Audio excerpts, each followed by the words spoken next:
morning, ladies and gentlemen. Today, we embark on a fascinating journey into the intricate world of animal reproduction. Join me as we explore the diverse mechanisms and strategies that different species employ to ensure the continuation of their life. But before that, allow me to introduce myself. I am Rahaja Casandra Guiapar from Via Psychology 2A, and I am here to discuss the animal reproduction system. So, the specifics of the reproductive system vary widely across different animal species, but they have generally share the common principle.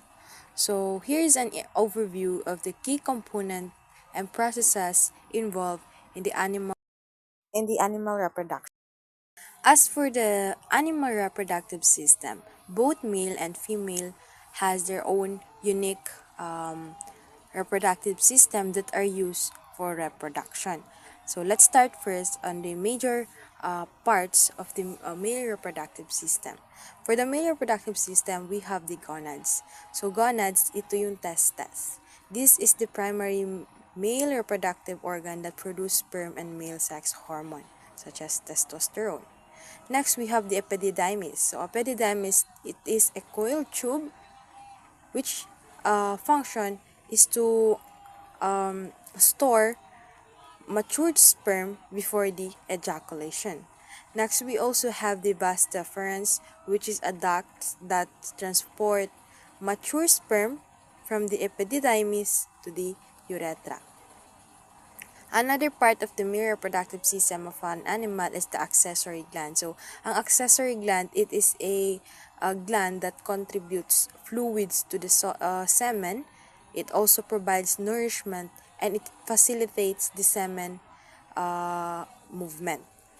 So, example of that is the seminal vesicles and prostate glands. And the male reproductive system also have the urethra. So, ang urethra, it is a duct through which a semen and urine are passed out to the body, from the body. So, that is the urethra. And lastly, they have their own penis. So, yung penis, it is the male organ for copulation, transferring sperm into the male reproductive tract. So, later, we will discuss what's that copulation. Now, let's proceed to the female reproductive system of an animal. So, meron major component major parts ng female reproductive system of an animal. So, first, they have also their gonads, which is ang kanilang ovaries. So, it is the primary female reproductive organ that produce egg and female sex hormone such as estrogen and progesterone. They also have their fallopian tube, which is ang oviducts, na isang tube that transport egg from the ovary to the uterus. So, it is where the fertilization typically occur. So, next, we also have the uterus. So, uterus, it is a muscular organ where a fertilized egg implants and develops into a fetus during pregnancy. The female reproductive system also has their cervix. So, cervix, it is the lower part of the uterus that is connected to the vagina. While the vagina, it is the birth canal through which the baby passes during the childbirth. It is also, sa vagina rin, dito nire-receive ang sperm during copulation. And the animal reproductive system in female also has their own external genitalia, which includes the labia, clitoris, and other structure. Now, I will discuss to you the process of the reproductive system happens in animal. The heart of reproduction lies the fundamental process of producing an offspring. So in animal kingdom, there are primarily two modes of reproduction, which is the sexual and asexual. As you can see, it is familiar because we had already discussed this in our previous topics. So, animal reproductive system or reproduction has two modes, which is sexual reproduction and asexual reproduction. So, let's let's focus first on the sexual reproduction. So sexual reproduction, it is a complex and often awe-inspiring process. It begins with the process of gametogenesis. So gametogenesis, this is the creation of specialized cells called gametes, now which is in male, it is called spermatogenesis, while in female, it is called oogenesis, where the ovaries develop and release egg. Now, let's talk about the dance of life, which is ang tinatawag natin na copulation. So, copulation, this is the moment when male and the female individual or organism or plants or animals specifically came together for the crucial exchange of genetic material, whether it's a courtship ritual, an intricate display, or a simple connection. So, this step of the reproduction process or the system is vital for the continuation of the species. So each of them has their own unique way of how to attract each other to produce an offspring. So as the male sperm meets the female's egg, the magic of fertilization occurs. So these events give rise to the zygote, containing the genetic blueprints from the both parent. From this point, embryonic development kicks in, which is in the embryonic development, it leads to the formation of an organism within the protective environment of the female's reproductive system. Gestation or pregnancy. So after the embryonic development kicks in, gestation pregnancy occur. This is the remarkable stage where the developing embryo or fetus is nurtured within the mother. So the culmination of this journey is birth. Birth is the moment when new life emerges into the world. It is the process that varies widely across species from living birth to egg laying. So as if you can remember, when an animal lays egg, it is called oviparous, and when an animal lays live birth, it is called viviparous. While sexual reproduction is the norm, it is also worth mentioning the two or the second mode of reproduction system, which is the asexual reproduction.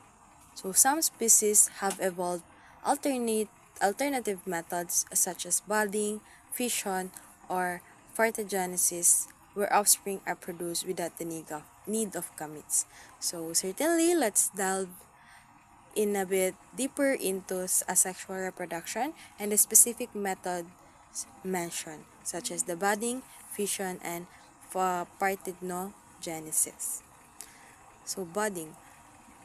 Budding, it is familiar to us. It is the form of asexual reproduction where a new individual develop as an outgrow or bud from the parent's organism. So how does this happen?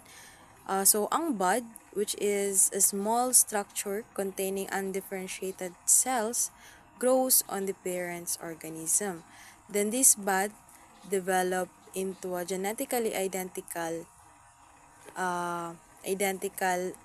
individual. So once na nag-mature, yung bud detach from the and become an independent organism. So ang example nito ay ang hydrofresh water organism, which is reproduced through budding. Next is we have the fission. So fission or the binary fission. Fusion involves the splitting of a two single organism into two or more individuals, so each with the potential to grow into a complete organism. So we are also familiar with this, no? So binary fission kapag an organism nag-divide into two, while multiple fission when an organism divide into more or two parts. So ang example nito ay ang amoeba. Bacteria is also a great example of this type of asexual reproduction. And lastly, we have the parthenogenesis, which is a process where an fertilized egg develops into an individual without the involvement of sperm. So the process starts in an egg, often triggered by environmental or hormonal cues. So it begins to develop into an embryo without fertilization. The resulting offspring is genetically identical to the parents. So ang example nito ay yung reptiles, insects, and certain species of fish and amphibians.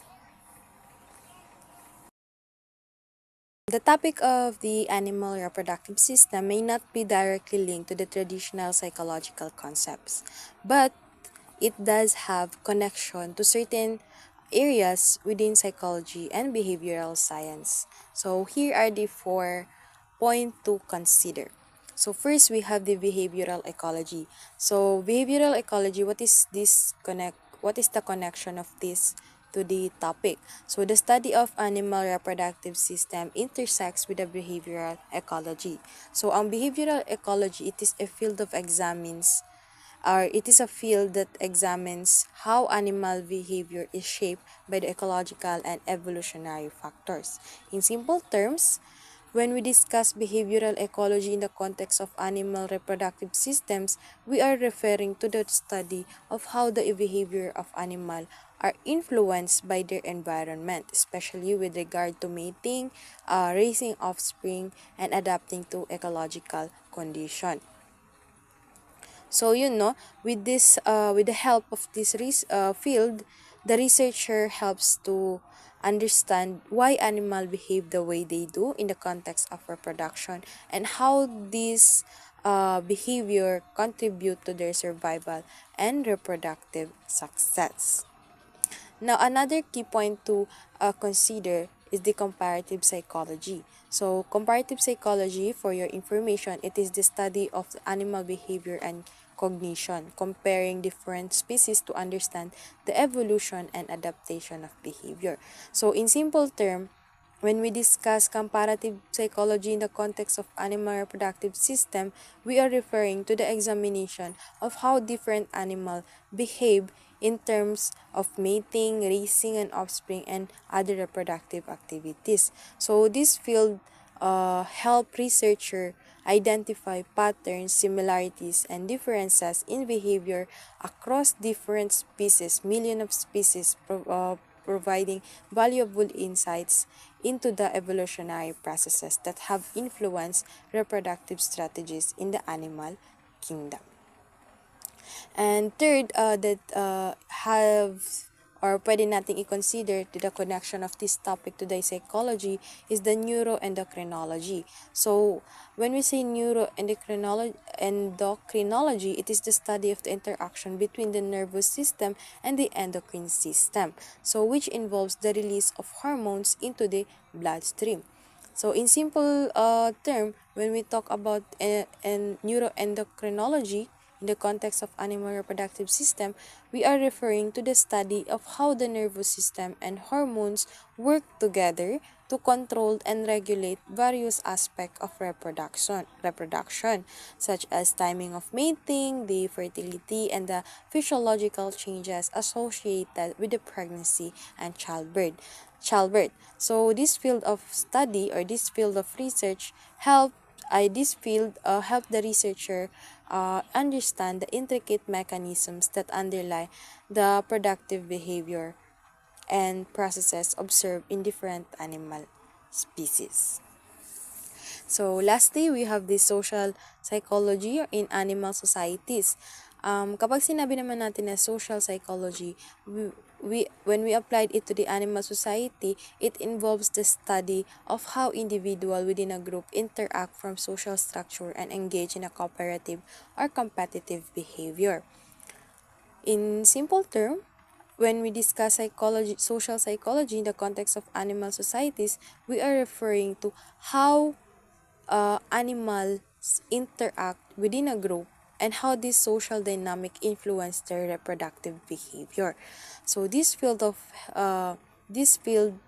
researchers helped understand the uh, reproduct role of cooperation, competition, communication, and social structure in the context of animal reproduction. To conclude this topic, the exploration of animal reproductive system offers insights into various disciplines within both the biology and psychology.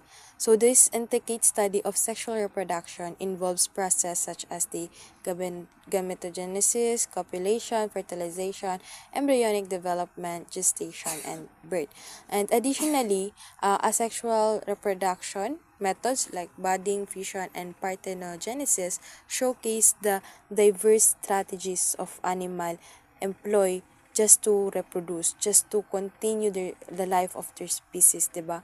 So while we are not directly tied to traditional psychology, this topic intersect with subfields such as the behavioral psychology, neuroendocrinology, and so on.